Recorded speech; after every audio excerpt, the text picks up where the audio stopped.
आज हम बात कर रहे हैं बीएससी पार्ट 1 मैथमेटिक्स के फर्स्ट पेपर डिस्क्रीट मैथमेटिक्स विविक्त गणित की। आज का हमारा टॉपिक है ग्राफ थ्योरी पर, और ग्राफ थ्योरी में हम डिस्कस करेंगे आज टाइप्स ऑफ ग्राफ्स, विभिन्न प्रकार के ग्राफ्स। सबसे पहले अपन बात करें सिंपल ग्राफ या सरल ग्राफ की। सिंपल ग्राफ या सरल ग्राफ क्या होता है? एक ऐसा ग्राफ जिसमें कोई भी पैरेलल एज या समांतर कोर नहीं है और लूप भी नहीं है, यानी कि पाश नहीं है, वो ग्राफ कहलाता है एक सरल ग्राफ या सिंपल ग्राफ। यानी कि a simple graph is a graph which is independent of a parallel edge और अ लूप। यानी कि एक सरल ग्राफ वह ग्राफ है जिसमें कोई भी समांतर कोर या कोई भी पाश मौजूद नहीं है। ऐसे ग्राफ को हम कहेंगे सिंपल या सरल ग्राफ। नेक्स्ट कैटेगरी आती है अपनी मल्टी ग्राफ। हिंदी में भी इसे हम मल्टी ग्राफ ही कहते हैं। मल्टी ग्राफ क्या होता है? A graph which has a multiple और parallel edge is called a multi graph. तो जैसा कि नाम है मल्टी ग्राफ, तो मल्टीपल जब एज या पैरेलल एज ग्राफ में होगी तो उसको हम कहेंगे एक मल्टी ग्राफ। यानी कि जिस ग्राफ में समांतर कोर मौजूद है, कम से कम एक, अधिक हो सकती है एक से, पर कम से कम एक मल्टीपल एज या समांतर कोर अगर किसी ग्राफ में है तो उसे हम कहेंगे मल्टी ग्राफ। इसके बाद नेक्स्ट हम बात करेंगे स्यूडोग्राफ। स्यूडोग्राफ या छद्म ग्राफ। स्यूडोग्राफ या छद्म ग्राफ क्या है? A graph which has both parallel edges as well as loops is called a pseudograph. यानी कि छद्म ग्राफ एक ऐसा ग्राफ है जिसमें कि समांतर कोर भी हैं और पाश भी है। एक या एक से अधिक दोनों हो सकती हैं, परंतु कम से कम एक लूप यानी कि पाश और कम से कम एक पैरेलल एज या समांतर कोर उसमें होनी आवश्यक है। ऐसे ग्राफ को हम कहेंगे छद्म ग्राफ या स्यूडोग्राफ। फिर हम बात करते हैं फाइनाइट ग्राफ की। फाइनाइट ग्राफ या परिमित ग्राफ। परिमित या फाइनाइट ग्राफ क्या होता है? एक ग्राफ जी जिसे कि हम रिप्रेजेंट करते हैं वी डॉट ई के ऑर्डर्ड पेयर से, क्रमित युग्म से, जहाँ पर हम जानते हैं कि वी वर्टेक्स सेट और ई एज सेट होता है। ऐसा ग्राफ जी जो है ये फाइनाइट या परिमित कब कहलाता है? जब आपका वर्टेक्स सेट वी जो है as well as edge set E ये दोनों ही फाइनाइट हों।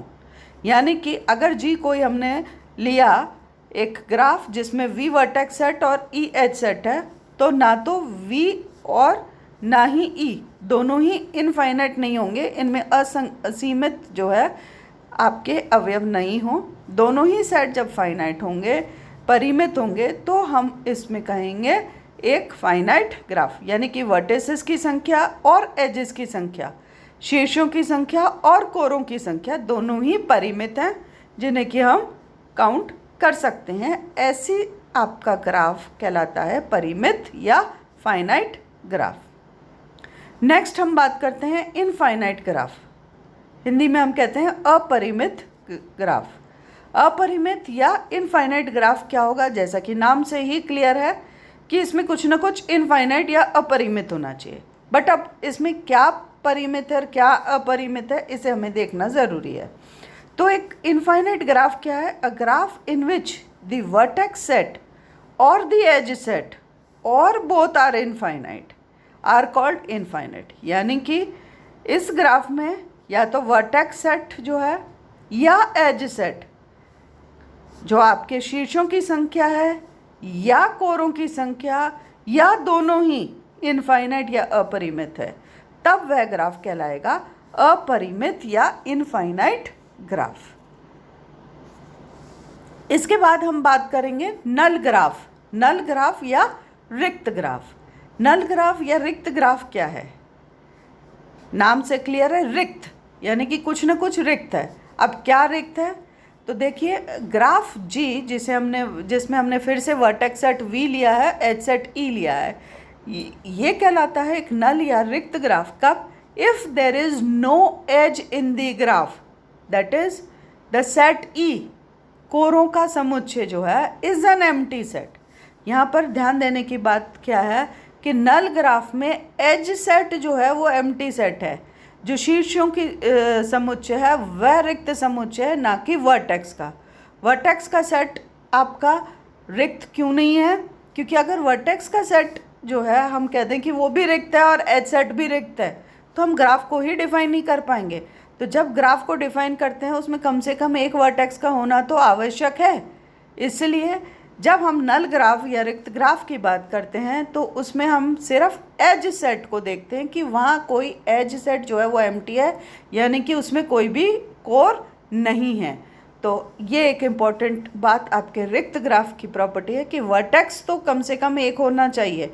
एक से अधिक वर्टेक्स होंगे तो भी अगर एज नहीं है तो वो आपका नल ग्राफ हो जाएगा, बट कम से कम एक वर्टेक्स का होना आवश्यक कंडीशन है, अदरवाइज ग्राफ डिफाइन नहीं हो सकता। इन्हें हम आसानी से देख सकते हैं एग्जाम्पल्स फिगर्स लेके।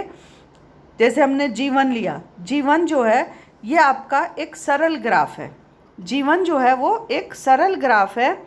कैसे हम देख सकते हैं कि ये देखिए G1 जो है इसमें हमने देखा कि हमने V1, V2, V3, V4, V5 ये हमने 5 वर्टिसेस लिए और इनमें हमने 6 edges E1, E2, E3, E4, E5, E6 लिए। तो ये ग्राफ सरल ग्राफ है। क्यों सरल ग्राफ है? क्योंकि हम आसानी से देख सकते हैं कि इसमें अपना वर्टेक्स सेट भी फाइनाइट सेट है, इसमें कोई एज सेट भी फाइनाइट है, और इसमें ना ही कोई मल्टीपल एज और ना ही कोई लूप है। कोई दो वर्टिसेस ऐसे नहीं है जिनके लिए कि हम देखें कि दो एज आपकी कॉमन जा रही हो, ना ही कोई ऐसी एज पे पाश है, एज है जो कि पाश है। इसलिए G1 जो है वो एक सरल या सिंपल ग्राफ है। इसी तरह से हम बात करें G2 की। G2 हम देखें, देखिए G2 जो है यहाँ पर हमने 4 vertices V1, V2, V3 and V4 लिए। ये जो आपका ग्राफ है G2, इसमें हमने 4 वर्टिसेस और 4 ही edges E1, E2, E3 and E4 लिए, और इसको हम कह रहे हैं कि ये एक मल्टी ग्राफ है। ये मल्टी ग्राफ कैसे है? तो हम आसानी से देख सकते हैं कि जो आपकी एजेस E3 और E4 हैं, इन दोनों में हम देख रहे हैं कि E3 भी एक एज ऐसी है जिसमें हमारे वर्टिसेस जो हैं वो V3 और V4 इन्वॉल्व हो रहे हैं। इसी तरह से E4 एज जो है वो भी आपकी V3 और V4 वर्टिसेस के मध्य है, यानी कि दो एजेस, दो कोरें ऐसी हैं जो कि सेम दो शीर्षों पर एडजेसेंट हैं।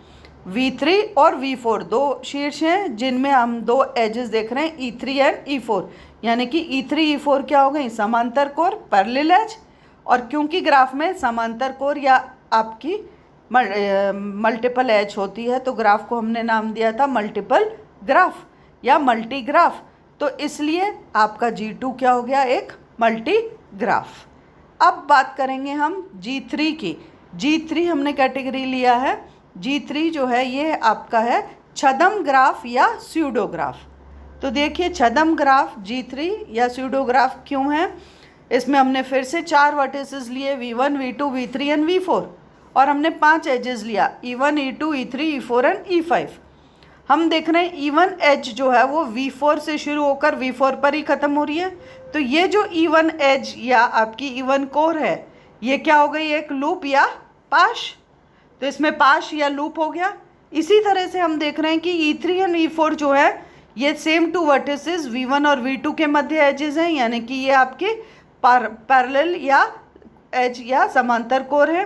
तो इस ग्राफ में हम देख रहे हैं एक पाश भी है और एक समांतर कोर भी है, इसलिए ये ग्राफ क्या हो गया? स्यूडोग्राफ या छद्म ग्राफ। इसके बाद हम आते हैं फाइनाइट ग्राफ में। तो G4 में हम देख रहे हैं कि V1, V2, V3, V4 and V5 ये हमने 5 वर्टिसेस लिए।